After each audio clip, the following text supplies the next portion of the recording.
आदिवासी समाज स्वशासन व्यवस्था के गुलाम है, कैसे? वीरेंद्र कुमार बास्के।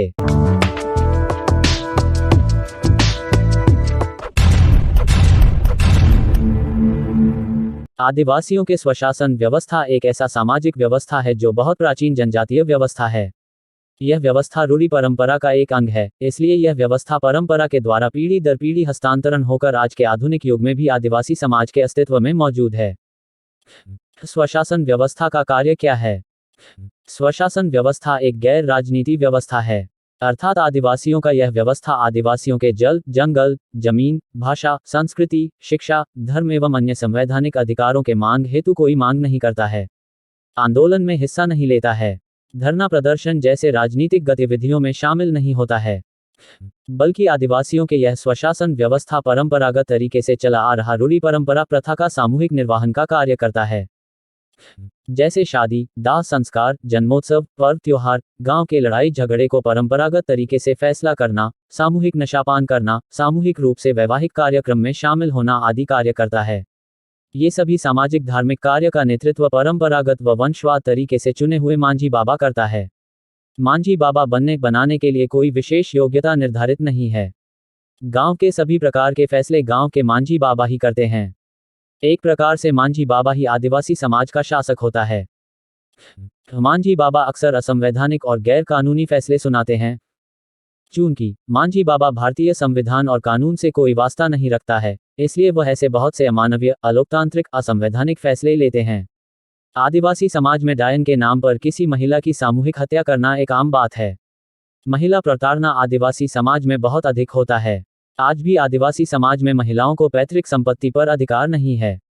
हाल फिलहाल झारखंड हाईकोर्ट से महिलाओं को पैतृक संपत्ति पर अधिकार संबंधी फैसले सुनाए गए। उस फैसले पर आदिवासी स्वशासन व्यवस्था के नुमाइंदे आदिवासी सामाजिक संगठन के तथाकथित बुद्धिजीवियों ने उस हाईकोर्ट फैसले का खूब विरोध किया था।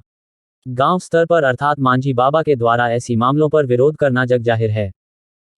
जोर जबरदस्ती जुर्माना वसूली करना, उन जुर्माना पैसों से हांडिया, दारू, शराब, मुर्गा मीट भात खाना आदिवासी समाज के परंपरा है कहकर जैसे शादी, दाह संस्कार, जन्मोत्सव जैसे अन्य परंपराओं के निर्वहन या नेक के नाम पर खस्सी, दारू, शराब, मुर्गा मीट भात आदि की मांग करना, डंडोम बारोन, डायन पांजा, सामाजिक बहिष्कार आदि आदिवासी समाज के लिए एक परंपरा बनी हुई है, जबकि वह सब आजाद और जनतंत्र देश के लिए अमानवीय, अलोकतांत्रिक, असंवैधानिक है।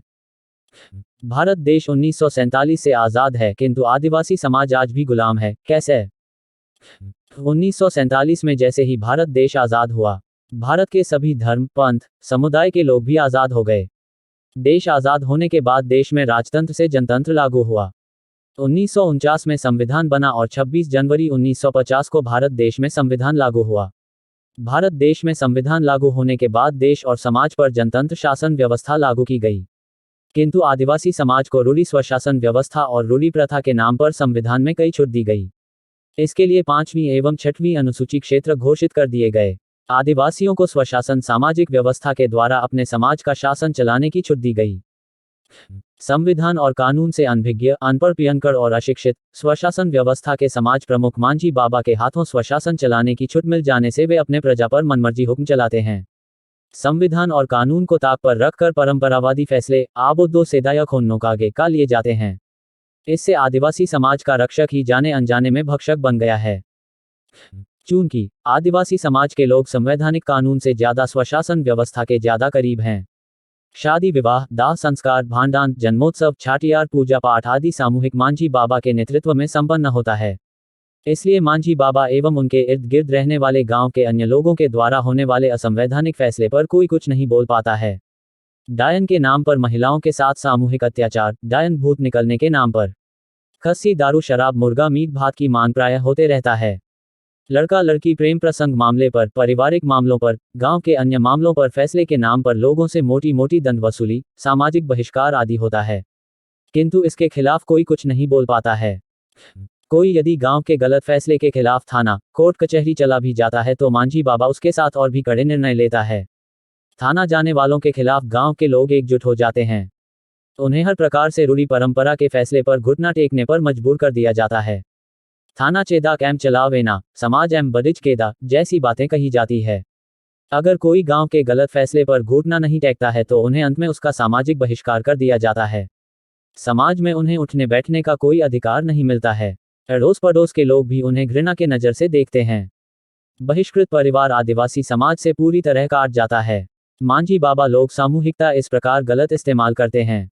इससे आदिवासी समाज हर दिन एक डर के साए में जीता है या फिर धर्म परिवर्तन कर खुद को आदिवासी समाज से अलग हो जाता है। यही कारण है कि लाखों लाख आदिवासी लोग धर्म परिवर्तन कर ईसाई धर्म में धर्मांतरित हो गए हैं। मांझी बाबा लोग समाज का संरक्षण नहीं, बल्कि आदिवासी समाज का खून चूसते हैं। वे समाज में संविधान और कानून का नहीं, राजतंत्र राज चलाते हैं। सही मायने में आदिवासी में आज भी लोकतंत्र लागू नहीं है। ऐसे में आदिवासी समाज में अन्याय और अत्याचार का आतंक आज भी चालू है। आदिवासियों के स्वशासन व्यवस्था स्वशोषण व्यवस्था का पर्याय बना हुआ है। यह अत्यंत ही खेदजनक बात है। वीरेंद्र कुमार बास्के, सेंगिल ओनोलिया, बोकारो, झारखंड, 20 जून 2022।